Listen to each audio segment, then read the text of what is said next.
Sierra 82 has gone active. Classification Sierra 82, surface hostile warship.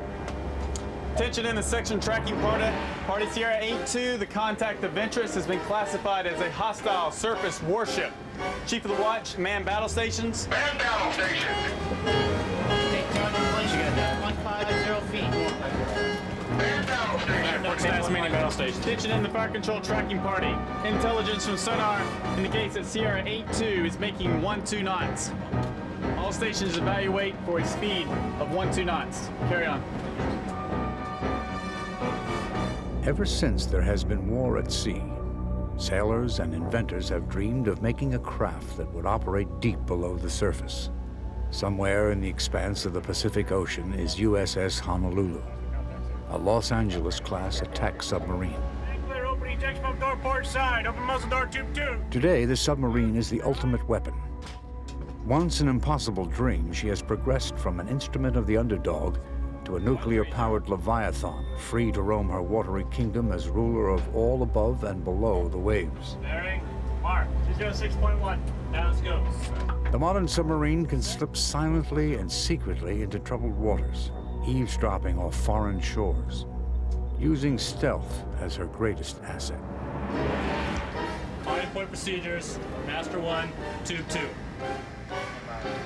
Stand by. Stand by. Shoot. Shoot 2-2. Unit is running, wire is good. Only in attack does the submarine reveal itself, before creeping away to the concealment of the deep.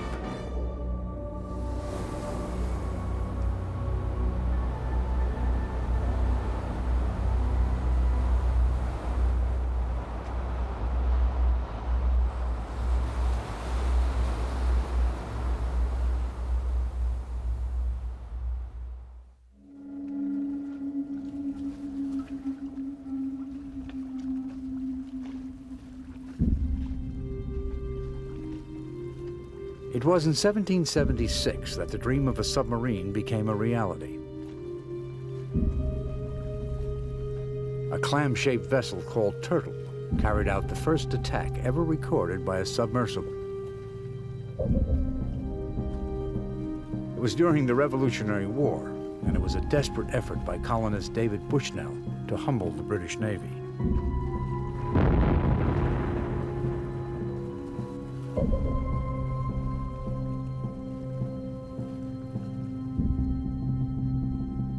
At the Boat Museum in Essex, Connecticut, a working replica of Turtle has been constructed and tested by two enthusiasts, Joe Leary and Fred Frisay. Joe had the 4-page description that David Bushnell wrote to Thomas Jefferson on what the submarine was and how it was constructed. And from that 4-page description, we went and built the boat. The basic principle of a submarine is that you want to take your vessel and have it weigh exactly as much as the same sized and shaped parcel of water would weigh. Now, in order to make the submarine work, your boat has to be able to be both lighter and heavier than that amount of water. And the way that we do that is by having a great deal of lead in the boat. Because obviously, you look at this is a wooden submarine, and wood is buoyant. It encloses a big bubble of air, and air is buoyant. And it encloses me, and I am buoyant. So naturally, what you've got to do is have something that'll push all that, that'll make it less buoyant and make it submerge. This is the exact same principles that you have in a modern Trident submarine and a modern Seawolf class submarine. Nothing has changed whatsoever. The reconstructors faced exactly the same problem as David Bushnell. How much time could they spend submerged? On one of our dives, I took it out to the center of this pool we were using. I dropped it down to the bottom, and I just sat there. And we had no problem being down for an hour. You can have shorter dives, though, where you're spinning the propeller and working the pumps, where you'll exhaust the air in a lot less time than that. And that leads to a couple of problems. And the first one is your atmosphere is closed. The hatch is secure. You're not going to get any more air from anywhere else. So you have the twin problems of using up all of the oxygen, but also of carbon dioxide buildup. You know, in modern submarines, they have lithium hydroxide canisters. They absorb the CO2 in any number of ways. Here, there's just no option. In 1776, an Army sergeant was selected to carry out the attack on the British Navy moored in New York Harbor. It was one man and a hand-powered barrel against the world's most powerful navy. All the operator Ezra Lee had to do was place an explosive device beneath their flagship. What he probably did was submerge himself beneath the boat, pump the water out of the ballast tank, and drive the spike into the bottom of the ship, and then flood himself down again and break away the shaft, release the mine, and get away from it.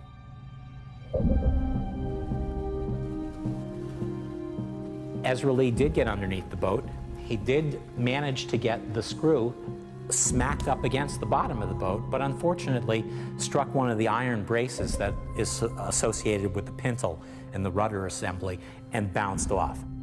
Well, what Lee found was he came up alongside the boat. Suddenly he went from hunter to hunted and spent the rest of that night trying to get away.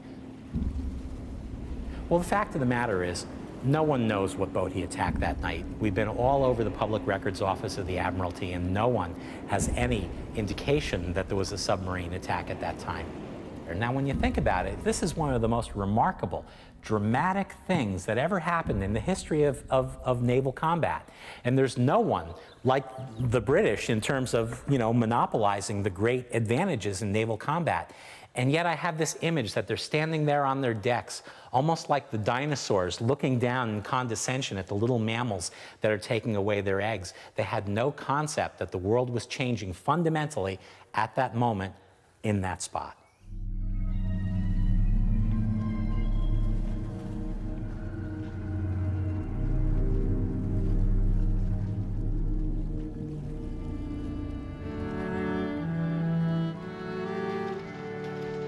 It was the U.S. Civil War that witnessed the next submarine attack, almost 100 years after Bushnell's Turtle. It was still a weapon of the underdog. The submersible was the Confederates' CSS Hundley, named after her key financial backer, Horace Hundley. The target, the Union ship USS Housatonic.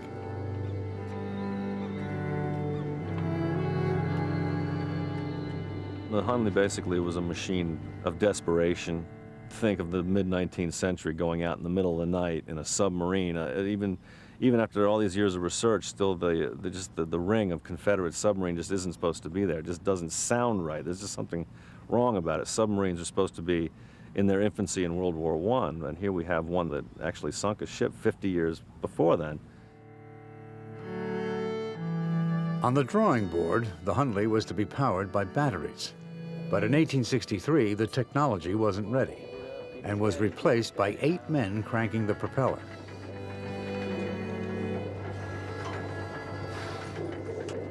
They had serious problems virtually from the beginning. One of the first efforts led to the loss of life of 5 out of the 9-man crew. This was in September 1863. Then in October, a second tragedy occurred when Horace Hundley, for reasons we don't even know, took command of the submarine himself, went out.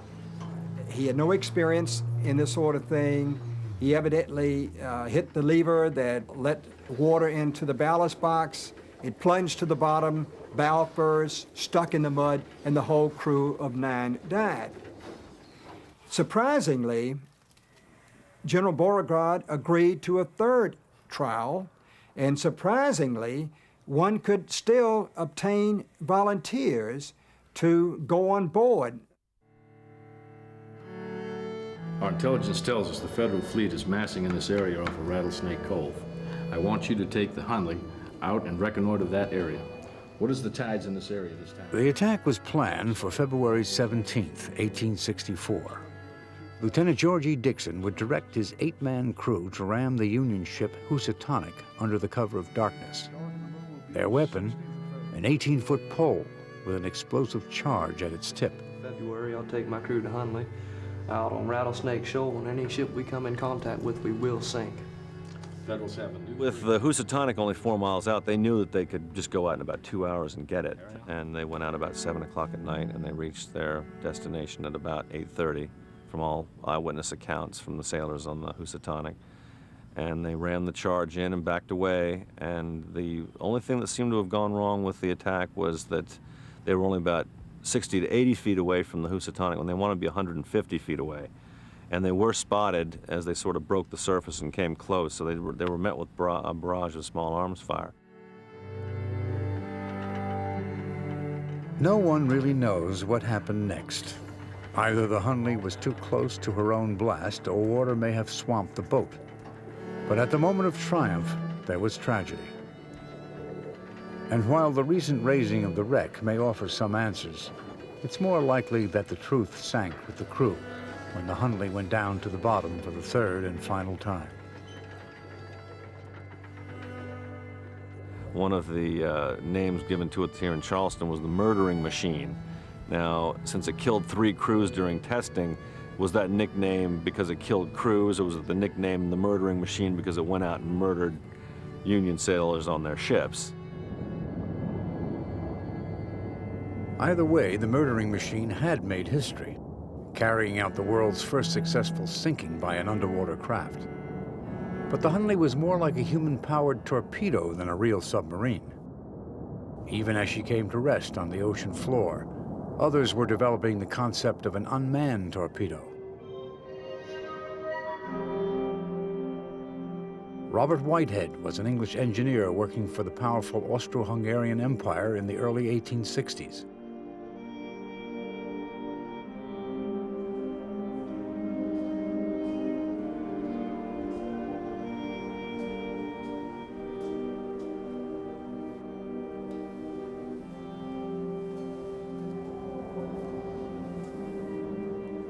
It was Whitehead, who must be one of the most brilliant applied engineers in history, who immediately came to the conclusion that actually if you had a weapon that could fly quite deep and away from the immediate influences of the surface and so on, and you made it totally locomotive, now you have really quite an effective weapon that can be delivered from quite a range.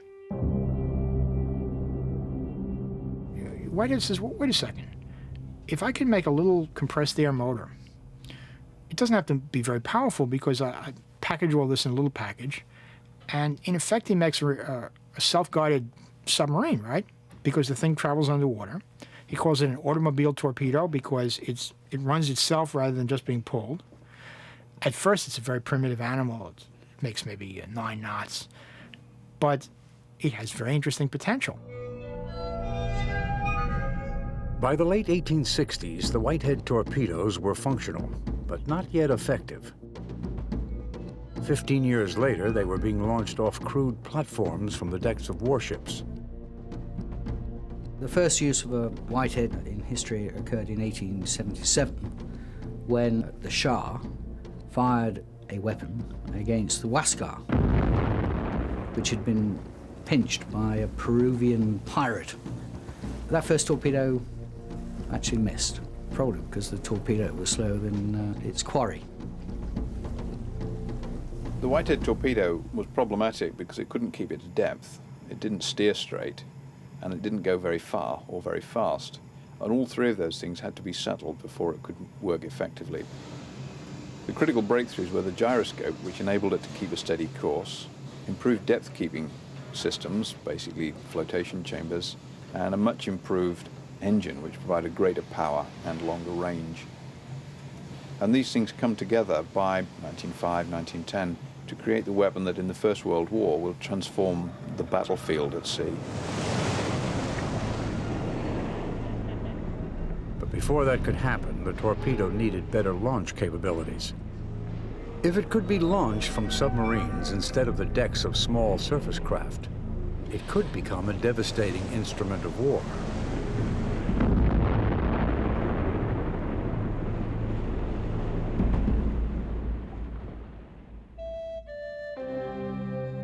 Enter the unlikely catalyst, John P. Holland. It would be the tireless efforts and ideas of this little-known Irish immigrant that would create the perfect delivery platform for the torpedo.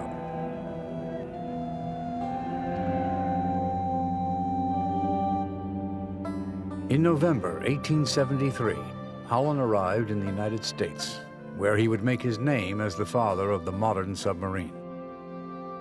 John Philip Holland was a rather unlikely submarine designer. He was a Christian brother. The Philip was actually the name he'd taken as a Christian brother. He was a teacher, although not that effective a one, apparently.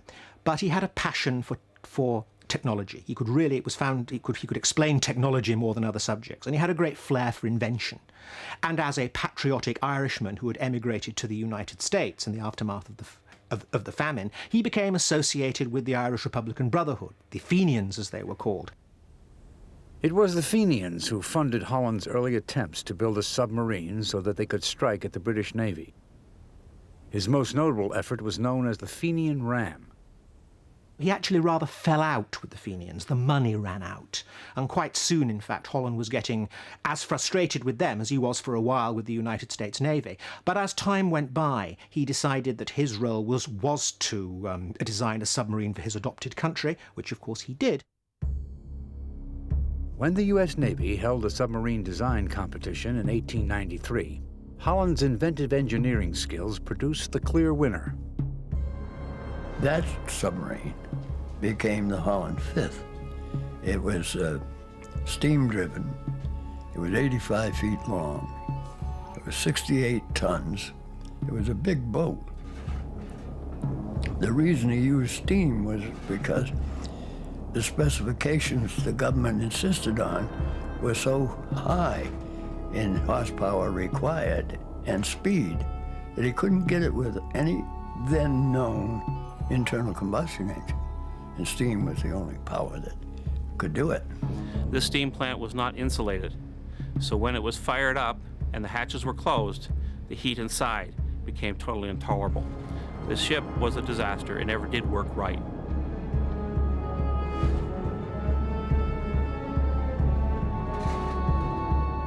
By 1896, he's looking for backers to build another sub.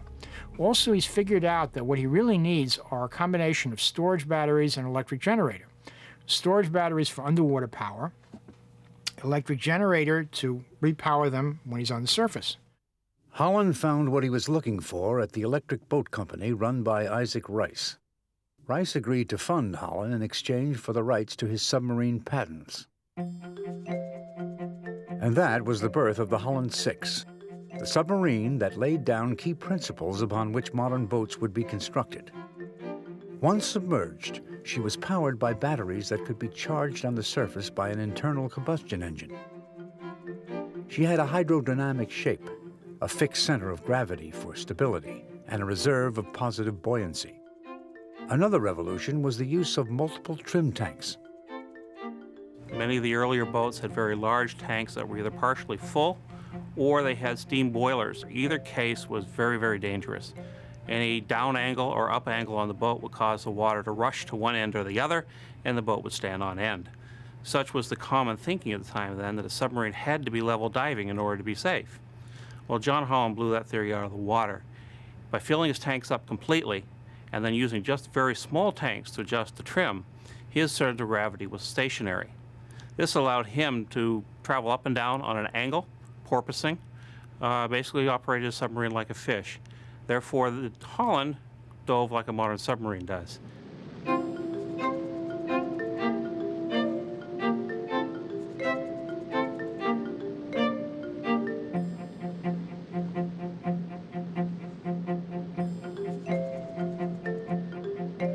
One of her first dives was on, of all days, St. Patrick's Day. And it had been raining, and when he came up, there was a rainbow. It was almost too good to be true, like a stage setting, you know. But from then on, the Navy began to take an interest, and it sent its naval boards of inspection. But they found problems. The Navy had complained that it behaved like a drunken washerwoman when submerged, though Holland argued all along that it was just inexperience on the man at the helm. The original Holland had the rudder's forward propeller, like a modern nuclear boat, but during trials, she did not behave very well, rather sluggish. So John Holland was forced to put all that structure on the stern in order to get the rudders aft of the propeller. Once they had a successful submarine, the Holland Torpedo Boat Company, which had by now become the Electric Boat Company, basically removed the inventor and started to market the submarines to get a return on investment for their stockholders. Holland was fired, but the tide of technology had turned. Weapon and platform had come together, and the combination was about to prove lethal. Yet Holland's vision of the submarine was ahead of its time. He has written that he felt this was a weapon to end all wars. He felt the submarine would make wars obsolete because nobody could find it, nobody could stop it, and therefore naval battles wouldn't occur. For now, nothing could be further from the truth. Britain, the world's superpower, embraced Holland's revolutionary boat. In 1901, the British Navy commissioned their own Holland I. It was the ultimate irony. In Britain, the key player here was Admiral Sir John Fisher, who specifically left the Admiralty in 1902 and went down to be Commander-in-Chief at Portsmouth so he could oversee the introduction of the first submarine flotillas and actually have a hands-on role in developing the submarine from a local defense vessel into a sea-going and later an ocean-going instrument. It's interesting because the two men that have serious thoughts about how submarines will be used in the next war, Holland and Fisher. Holland doesn't live to see what happens, and Fisher does. Fisher was quite right. He said, this will change the way that we fight, this will transform war, and people will do really diabolical things with them. They will sink unarmed merchant ships on the high seas with them.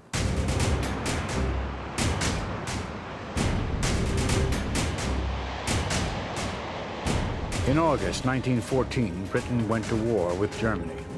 The Silent Service was about to make an explosive debut.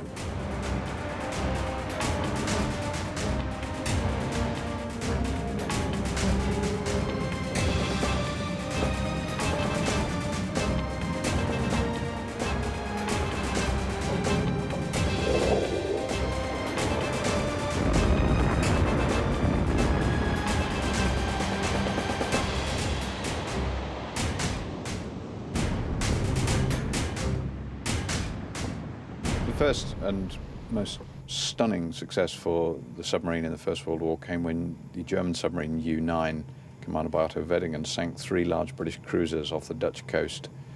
They were so surprised by what happened that when the first one was hit and started to go down, the other 2 closed in, stopped, and launched their boats to rescue survivors, and they too in succession were torpedoed and sunk. This attack was a signal that the weapon of the underdog had finally arrived. It propelled naval warfare into a new era.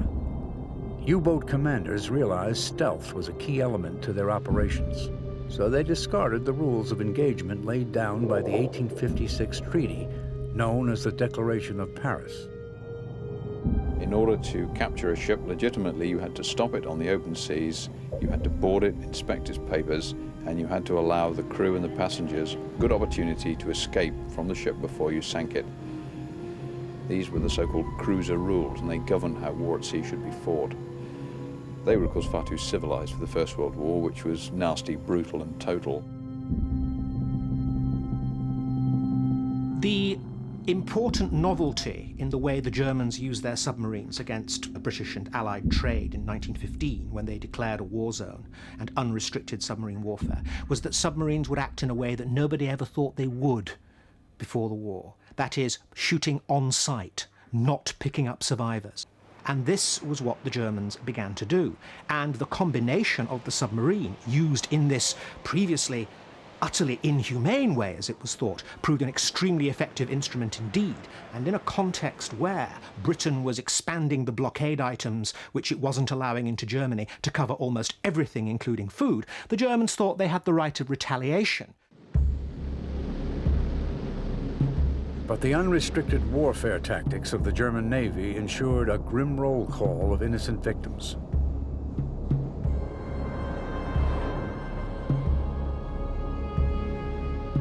The Cunard liner Lusitania was carrying neutral Americans when she was torpedoed by the U-20 off the coast of Ireland on May 7, 1915. Over 1,000 lives were lost. The Lusitania story is an essential part of World War I.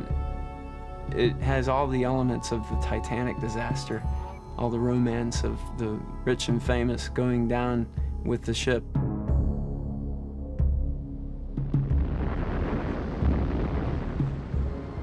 And the Lusitania really stratified anti-German sentiment in Britain and the United States.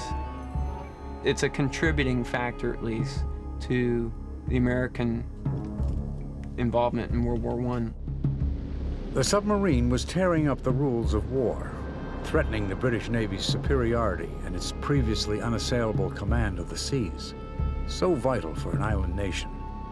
In 1917, a renewed German U-boat campaign had very nearly brought Britain to her knees.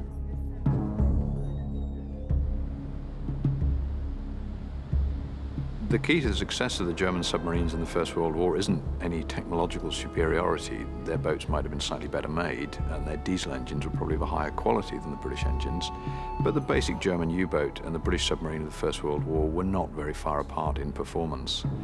It's just much easier to be a successful submariner if you're attacking the world's oceanic shipping, which is very numerous, unescorted, whereas British submarines are trying to attack fleeting targets which are moving at high speed and well defended, essentially German warships. The solution was to reintroduce the age-old standby of a convoy, merchant shipping escorted by warships in collective groups. And this blunted the German submarine offensive, rendered it far less effective, and enabled the Allies to survive at sea while they brought over immense numbers of American troops and basically ground the German army into the dust on the Western Front in 1918.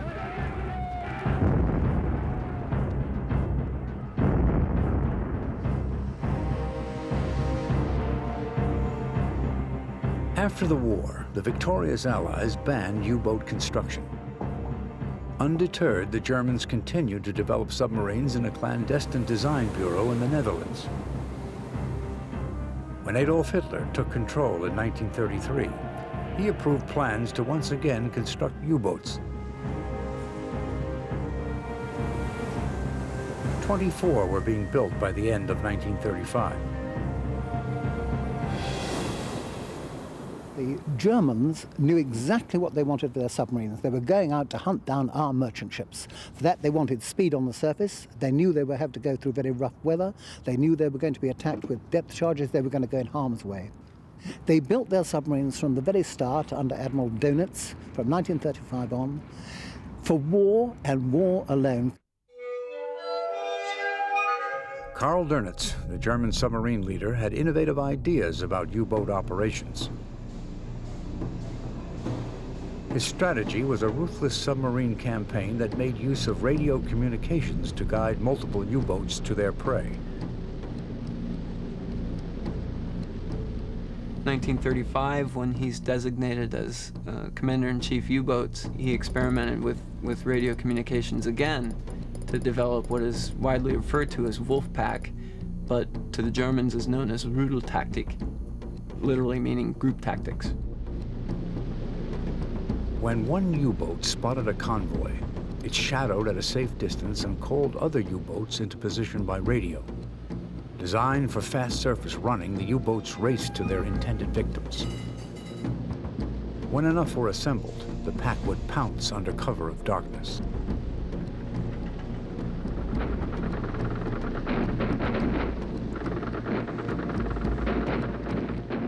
The early months of World War II were known to the German crews as their happy time because of the largely unopposed Wolfpack tactics in the Atlantic.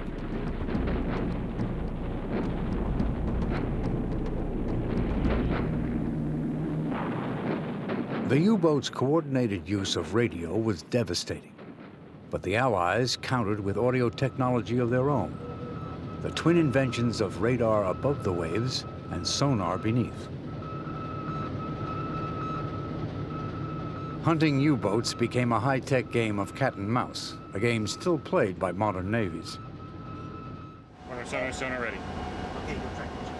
On USS Honolulu, computers helped to analyze the sound information from the huge array of hydrophones in the bow of the submarine. Mercer 82. Sonar operators are trained to distinguish the noise of propellers from the ambient sound of the oceans. They can identify and classify other Navy submarines and even their torpedoes. Modern torpedoes can be wire-guided up to 10 miles and are designed not to miss their targets. Come shut slowly. 2-3 is ready in all respects. But the history of technology shows that every advance in weaponry is quickly countered, especially during war.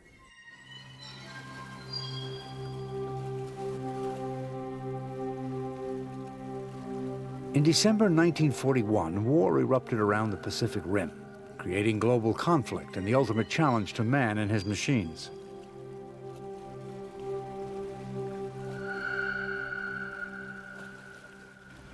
Yes, it was up to the submarines.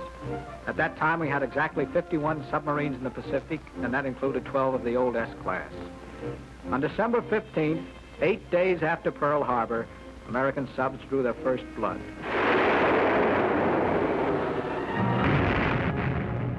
But much blood would be shed on both sides, and some was self-inflicted when technology failed. Ready. 1. Pull! Right from the outbreak of war, the U.S. submarine service suffered major technical problems with its torpedoes. Stop. Breech is locked. Tube 1 ready. You would think that the way to destroy a ship is to make a hole directly in the ship, so you have to hit the ship. Turns out that's not the case. If you explode something under the ship, not that far under it, but underneath, it forms a sphere of gas. The gas rises and literally bounces the ship into the air, breaks it in half. It's devastating with one hit. Well, they try it once. They say, whoa, this gets kept secret. And they were going to use a magnetic exploder to set it off, because you have to have something that the ship will set off at a distance. Wow, it works. They call it the index mechanism. In the submarine school, before the war started, they said to us, to my class, we're going to give you a special demonstration. This is going to win the war for us. And they had this gadget on the tabletop.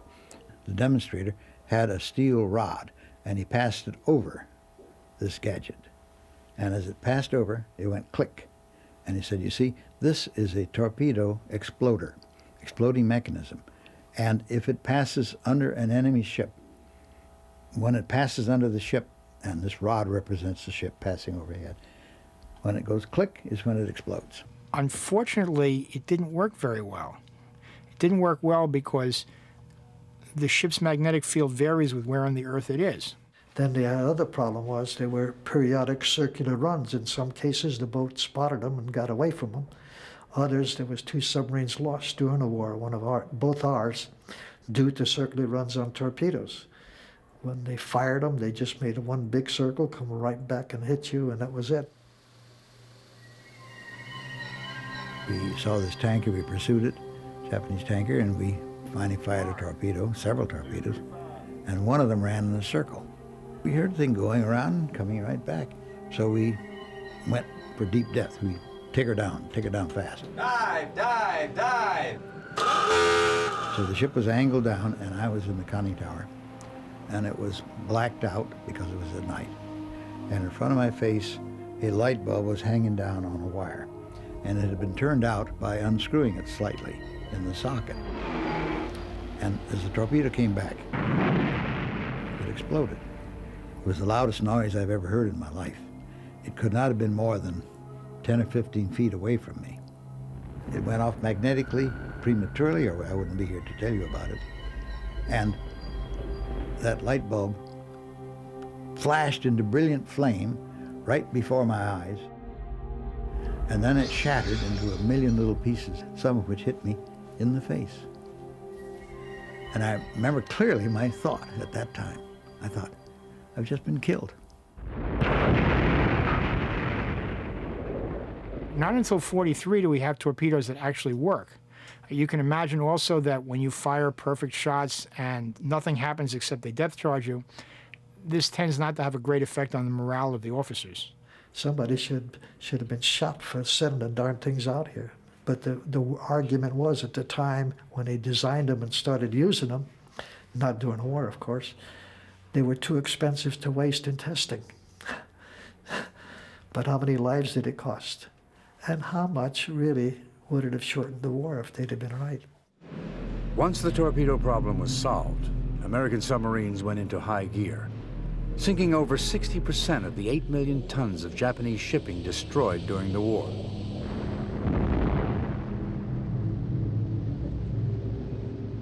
It's often argued that the American submarine campaign against Japan was an example of how to do it, and something the Germans could perhaps have learned from. The analogy is false.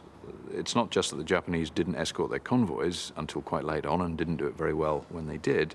It's that the Americans had complete air superiority over most of the region they were fighting in, and they were winning the war at sea. They had command of the sea.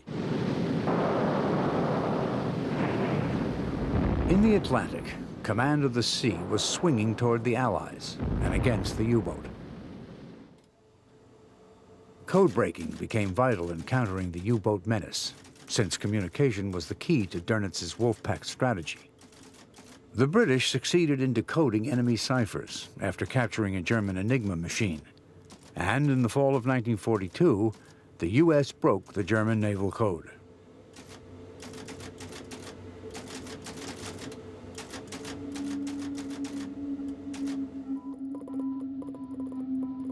The code breakers and the new technologies of high-frequency direction finding and radar allowed the convoys to avoid the Wolfpacks and enabled the hunter-killer groups of Allied ships and aircraft to neutralize the U-boat menace. In Britain, the Battle of the Atlantic was coordinated from a secret bunker beneath the streets of Liverpool, England. The Royal Navy's Max Horton, a veteran World War I submarine commander, led operations to expose the U-boat's cloak of secrecy.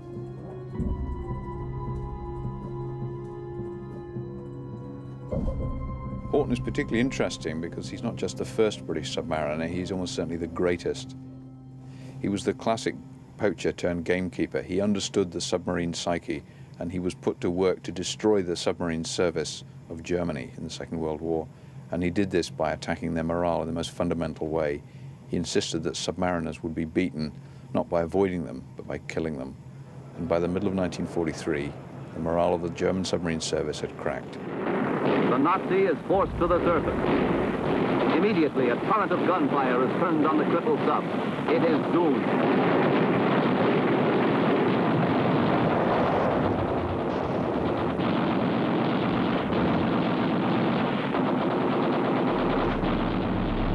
By April 1943, Dönitz was losing the Battle of the Atlantic. To regain an advantage, he put his faith in new secret technologies that allowed U-boats to spend less time on the surface. The introduction of the snorkel allowed the submarine's batteries to be recharged at periscope depth. And hydrogen peroxide, or HTP, was a revolutionary new source of oxygen for the engines that didn't rely on surface air. It meant faster U-boats that could spend more time submerged. By about 43, the Germans are designing a sub that'll run for about 10 hours at 24 knots. Well, you've got to realize that in the past, they're talking about 1 hour for, say, 8 knots. That's a big difference. 24 or 25 knots means that underwater, the submarine can probably outrun most surface ships. And that means that basically the submarine can do what it wants. That's devastating. By 1945, everyone knows this is the future, and the real future is this hydrogen peroxide stuff. It's called Type 26. When they capture Hamburg, Hamburg is where it's supposed to be built. And they actually go to the German yard and they say, we'd like to buy one. That's when they find out, yes, well, we have all these drawings, but it doesn't quite work yet, fellows. After the war, the British Navy attempted to advance peroxide technology. It built the experimental submarines HMS Excalibur and HMS Explorer. Arriving at London's West India dock is HMS Explorer, one of the Royal Navy's latest. Used as a fast underwater target, she's provided much valuable information for anti-submarine tactics. Her fuel's described as high-test peroxide, which is not to be confused with the stuff used by ex-brunettes.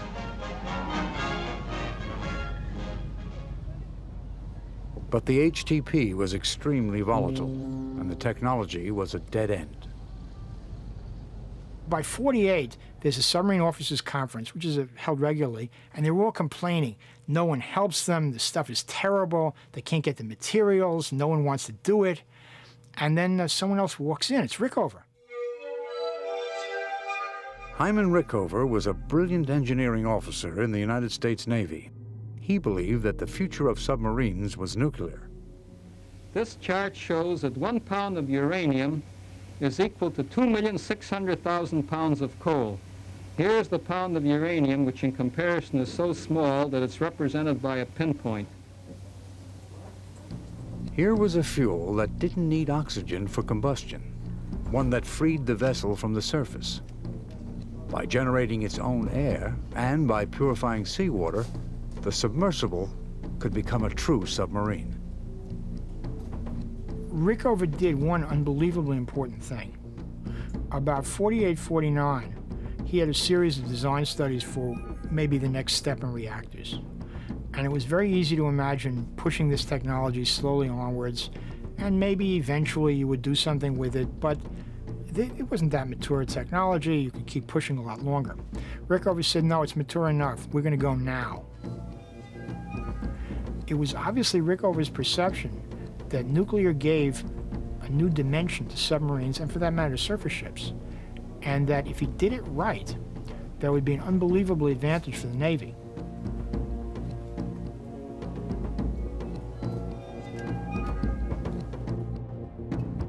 The result was a new age in naval technology, launched by Nautilus, the world's first nuclear-powered submarine.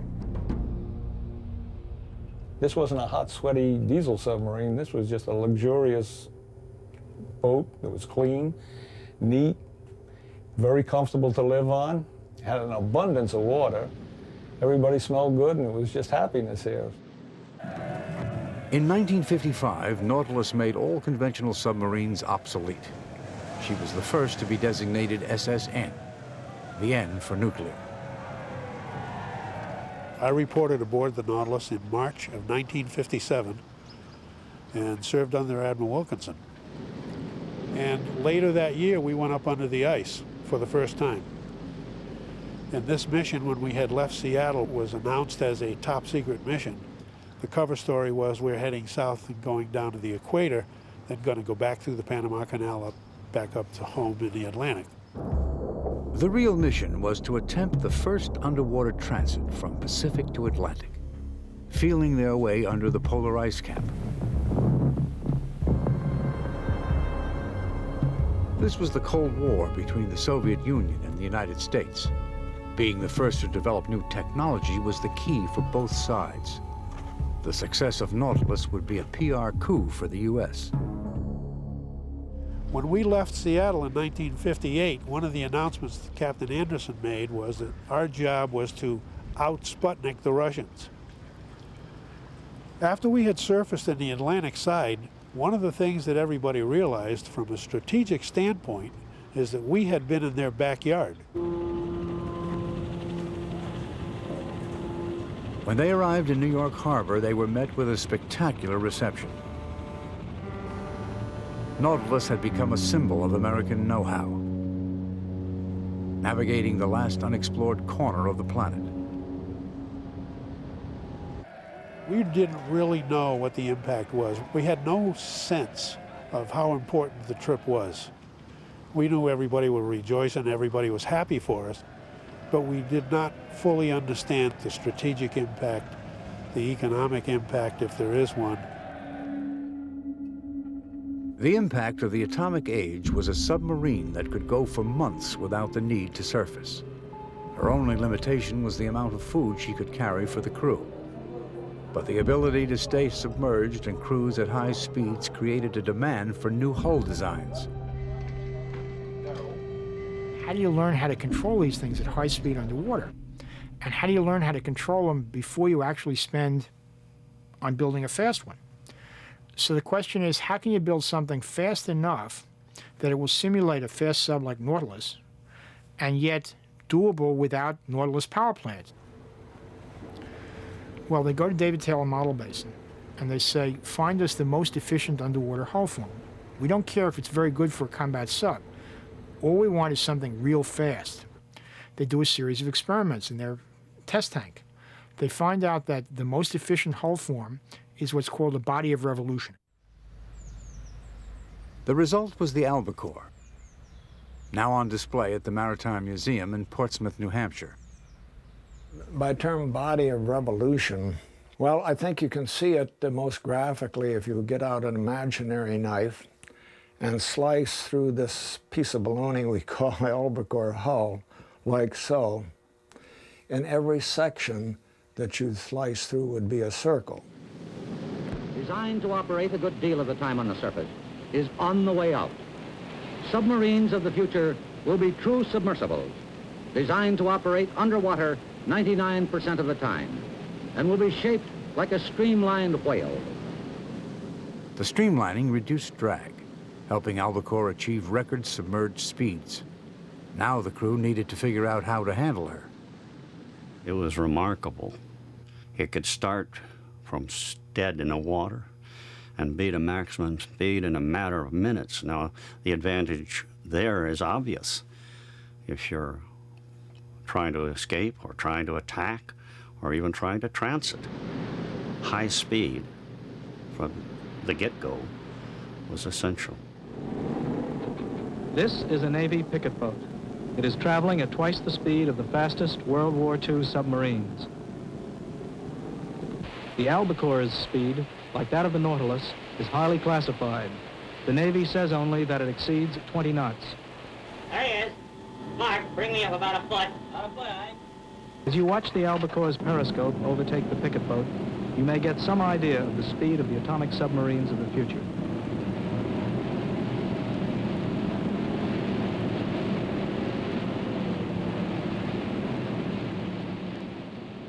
Control was critical, since turning at speed could put the submarine into a sharp dive and send it below crush depth.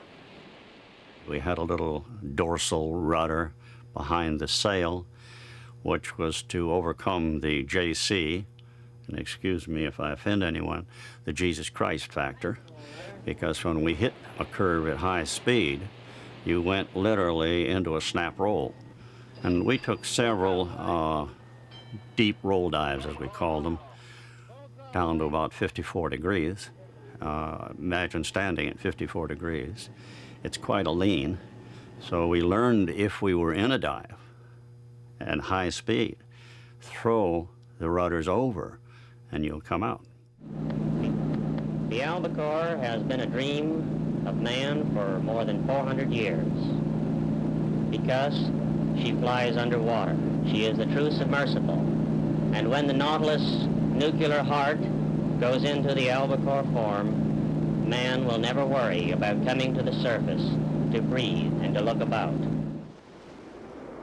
The marriage of the Albacore shape with the nuclear plant of Nautilus resulted in the skipjack class, the basic shape and power system for all submarines since.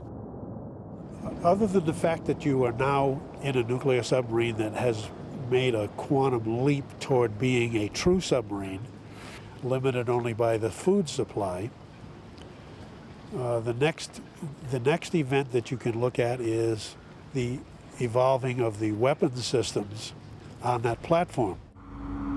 The final stage in the development of the modern submarine was once again about marrying platform and weapon.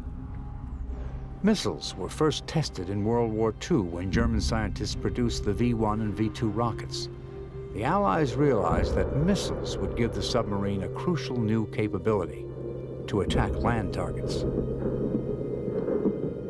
At the end of the war, we're interested in experimenting with missiles fired by subs. In fact, the Russians are also. By '48, we have contracts out for next generation, and we build a missile called Regulus. Regulus is subsonic. It flies about 600 miles. The problem with Regulus is it takes a fairly large sub to carry very many of them. They're carried in big hangars on top of the sub. And incidentally, if for some reason a wave comes along while you're setting up the missile, you may sink in the process. There she blows. But then there's ballistic missiles. They're real interesting. because it turns out you can fire them while you're submerged. We also discovered that we can build a solid fuel missile that'll fly a very long distance, and also we can build very small nuclear warheads. If you put all these things together, suddenly you have this little missile that you can carry in some numbers that's quite devastating. And by the way, there's nothing anyone can do about it. Oh, interesting.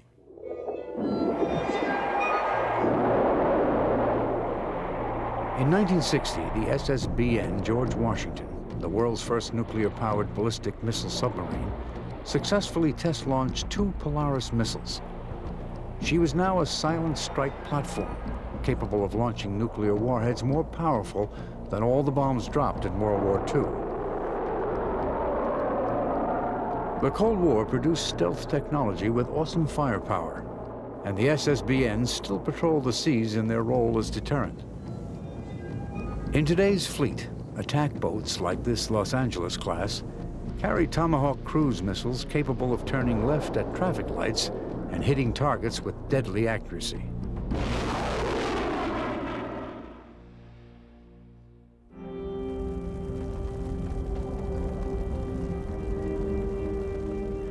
What you have now is a very disordered world.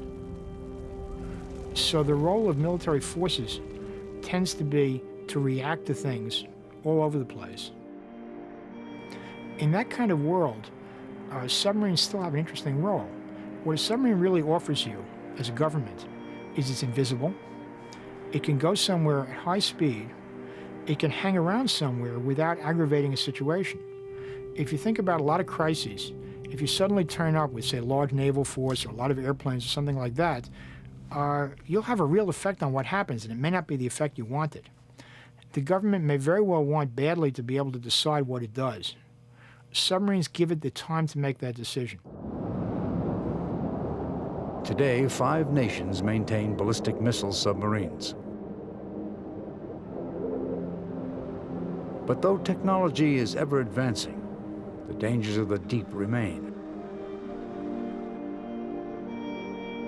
The ocean floors are littered with man's efforts to conquer the seas. Until technology makes the seas transparent, the submarine will remain the ultimate invisible force. The submarine has evolved from a primitive iron boat into the ultimate stealth platform, capable of launching nuclear warheads at targets over 4,000 miles away. No place on our planet is more than 1,400 miles from the sea.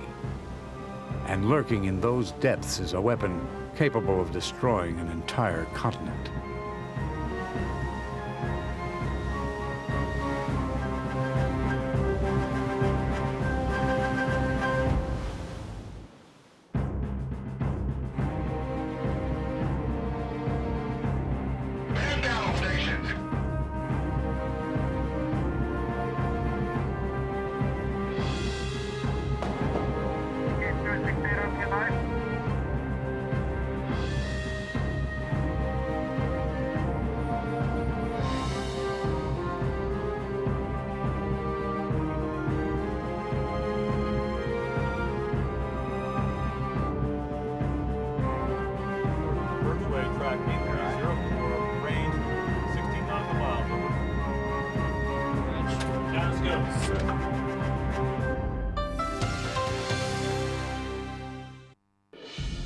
Warship was made possible by the Alfred P. Sloan Foundation to enhance public understanding of the role of technology. The foundation also seeks to portray the lives of the men and women engaged in scientific and technological pursuit.